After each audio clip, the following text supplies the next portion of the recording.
Have you ever raked up a mountain of autumn leaves and thought to yourself, how long before this turns into soil?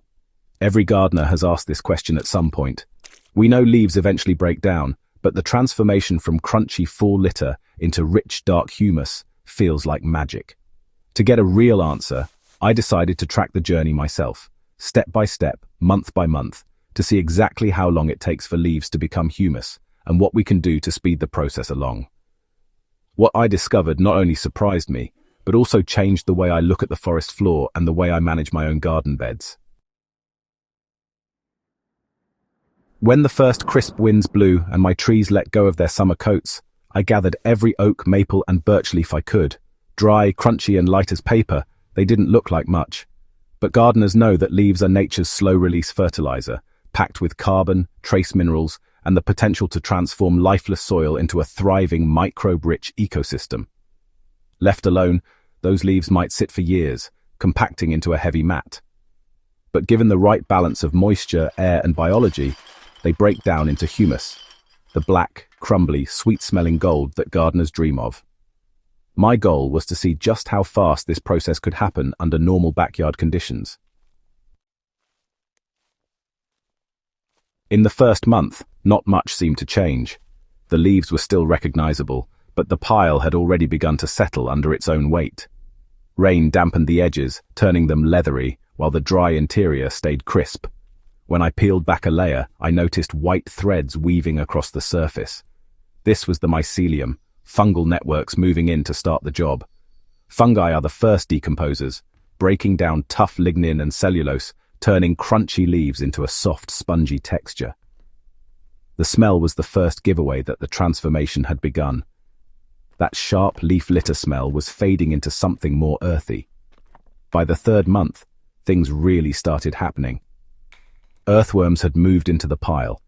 Each time I lifted the lid of my bin, I found them wriggling through tunnels of softened leaves. Here's what I noticed. Shredded leaves broke down twice as fast as whole ones. The chopped edges let moisture and fungi in more easily. The pile was shrinking too.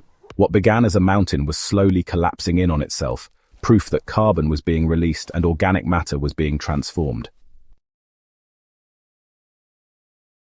Half a year in, the pile no longer looked like leaves at all. It was now a dark, matted material, part compost, part soil.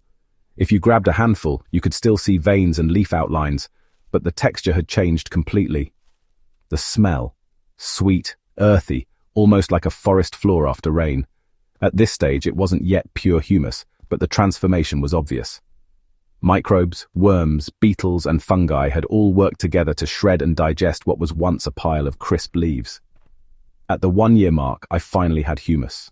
Rich, dark, and crumbly, it no longer resembled leaves at all. This is the exact same material you find in healthy forest soil. The layer that nourishes trees, retains moisture, and feeds the next generation of life. So how long does it take? Under average backyard conditions, it takes about 1 year for leaves to fully break down into humus. But here's the secret. You can speed it up dramatically with a few simple tricks. If you don't want to wait an entire year, here's what worked for me. First, shred your leaves. A lawnmower or leaf shredder breaks them into smaller pieces that fungi and microbes can attack faster. Next, moisture is key. A dry pile won't decompose. I kept mine damp, like a wrung-out sponge. Too wet and it gets slimy, too dry and it stalls. Then, mix in nitrogen. Leaves are mostly carbon. Adding grass clippings, kitchen scraps, or a sprinkle of manure balances the ratio and jumpstarts microbial activity. After that, turn the pile. Every few weeks I flipped the pile with a fork. This added oxygen and kept decomposition moving. And finally, worm access. If you let worms in, they'll do half the work for you, turning leaves into castings rich in microbes. Using these tricks, I found that shredded leaves mixed with a little green material could turn into humus in as little as 6 months, half the usual time. Humus isn't just broken down leaves, it's the lifeblood of soil health. It holds water like a sponge, buffers pH, and provides a steady source of nutrients for plants. Even more importantly, it's teeming with microbial life. These microbes build soil structure, release minerals, and even help plants resist disease. When you add humus to your garden, you're not just feeding plants, you're building a whole ecosystem beneath the surface. Tracking the journey of leaves to humus taught me patience, and respect for nature's recyclers.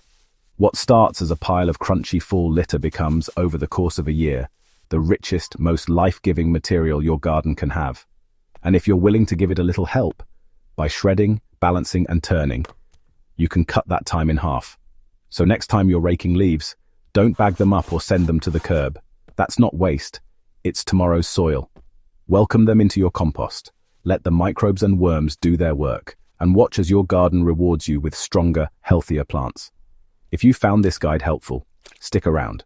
We've got more soil secrets, compost hacks, and old-fashioned gardening wisdom coming your way.